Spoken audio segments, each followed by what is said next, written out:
How to turn on post notifications on Instagram on Android device. Hello everyone, welcome to our channel Create Login Delete.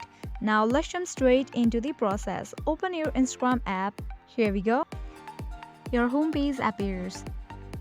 At the bottom you can find different icons. Tap on the search icon. At the top you can see the search bar. Type in the Instagram account's name that you want to enable notifications of. Go to his or her profile. Now at the top right corner you can see that bell icon. Tap on it. Over here you will get this option of post. You have to enable that icon.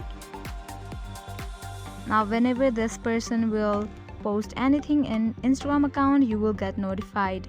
I hope now you guys are clear about how to turn on post notifications on Instagram in Android device.